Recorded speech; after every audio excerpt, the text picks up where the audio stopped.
Things were fine until I lost my peace. I'm not judging anybody, nobody is perfect, but this is just my experience. What is going on here?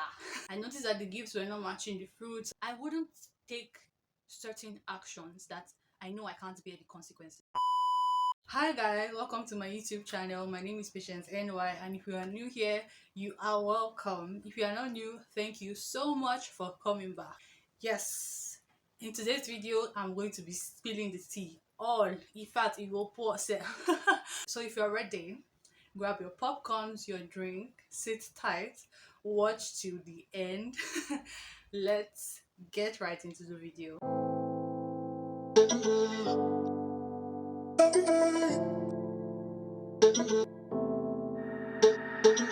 There was this time we were having a program in church, and the program ran for 3 days, I think. I'm not sure. Friday, Saturday, and Sunday. So, we finished the Friday, we finished Saturday. The power of God moved, everything was fine and everything. They invited a minister. What? Nobody told me. What happened? You already know where I'm going. And Sunday was the finale, so he came again to minister, like close the program. And I don't know if it's my personality, but I'm not this person that is kind of obsessed with gospel ministers. I won't like really drag myself into taking pictures with them and everything. And I'm not saying that is bad, but yeah, the program ended, and normally I take pictures after service. So I went to take pictures with my friends, and when we were done taking pictures, I was going back home. So as I was going back home, I saw this guy, the gospel minister, talking to some people, and I don't know if it's reflex or something. He just turned, and I mean, you need to honor the man of God, right? And I had to greet him. Oh, good afternoon, sir. This and that. So conversation led to conversation, and he took my number. I didn't want to be rude. I mean, you want to honor the man of God, right? So he took my number, and we started talking. I think 5 days or 7 days into the talking stage, he used the line, God said. What did he say? I'm like, At first, initially, that was not my reaction, sharp. I was like, he's a gospel minister, maybe, maybe not.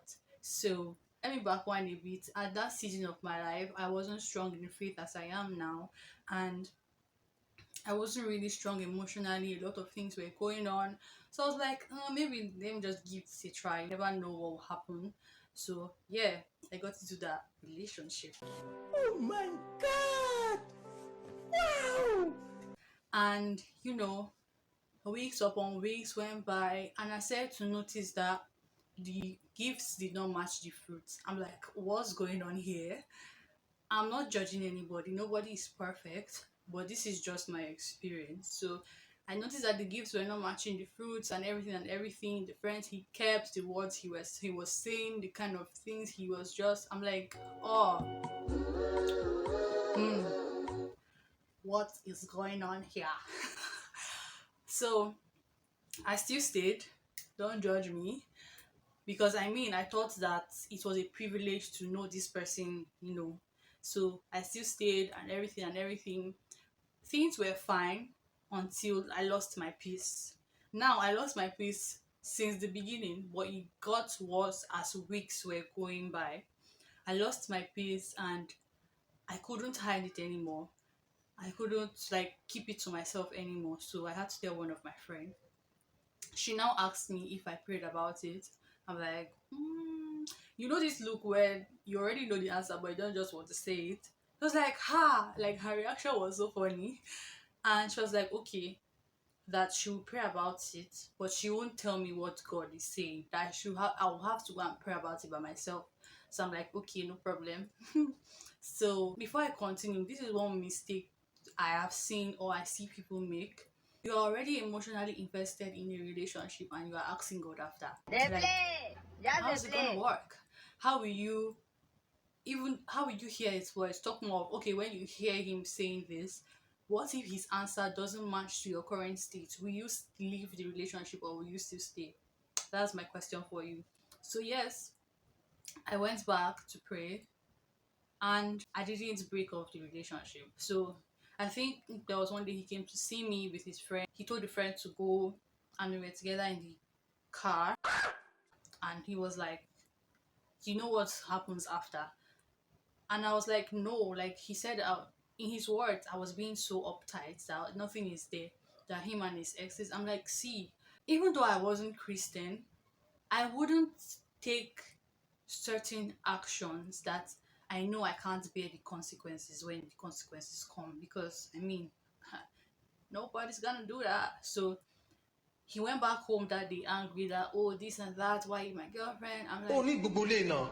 Wọn nǹkan tó ń ṣe yìí kò necessary. yeah. So that went on. I didn't still break it off. I thought he would change. So we went on and went on and went on.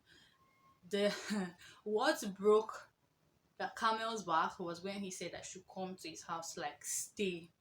I'm like, I've not seen your parents. I don't know your family. You don't know my family. What happened? Like, so many things were going on in my head. What would happen? Like, why am I going to your house? There are so many places that we can meet. So why does it have to be your house? Because whether you like it or not, if you think that you have self-control, you are just like, I'm just looking at you like this because nobody has, like, you can't vouch for yourself when it comes to this thing. So like Pastor Mildred will say, if you don't want chop moi, no wash beans. Like, if you don't, you can't really vouch for yourself and self-control. Look, it's only the Holy Spirit that helps us keep ourselves pure. But I digress. Yes, we that was when everything went loose. I'm like, okay, like this going to your house thing brought a big problem, such that it was like ranting and complaining. I was like, this girl, this and that. I'm like, oh, I don't want to bore you guys with the rest, but at some point I had to like come to my senses and break this off. Now I'm not saying this guy is a bad person. Now I'm not saying that the Holy Spirit can't change him, or I don't even know if he has changed now. But I'm just sharing my experience with you and the lesson I have learned from that. And one lesson I learned is that because somebody said God said doesn't mean you should just go like that and not inquire from God. And I mean, the Holy Spirit is not tired of giving people confirmations.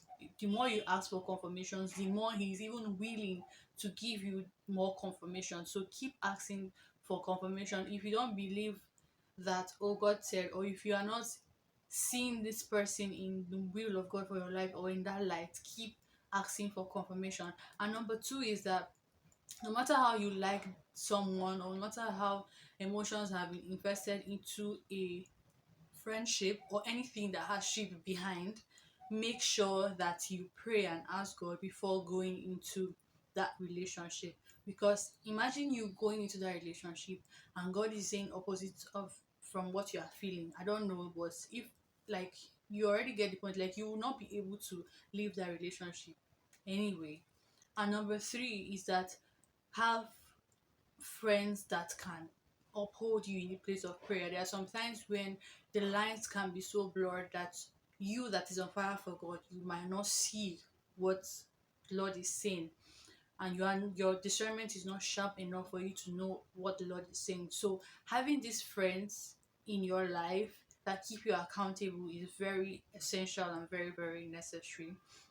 And number three is that do not date in isolation. Do not be in a relationship in isolation. Make sure that people know about it, because if something happens to you, who did you tell? Who did you submit to? Who can, like, if there's an issue, who can resolve this issue with you guys, and everything. And another one will be, never trivialize the nudgings of the Holy Spirit, no matter how small. No matter how small, if you notice something and you are seeing that the Holy Spirit is nudging you for something, do not shut it out, because it might get worse as it goes, like as you go on. So please do not ignore the nudging of the Holy Spirit. So yes guys, I've come to the end of this video. If you learned one or two, please comment down below. You could go a step further by liking this video, or maybe share your experience in the comment section. If you are willing to, you could go a step further by subscribing to my channel and turn on your post notifications. So until next time, I'll see you guys in my next video. Bye.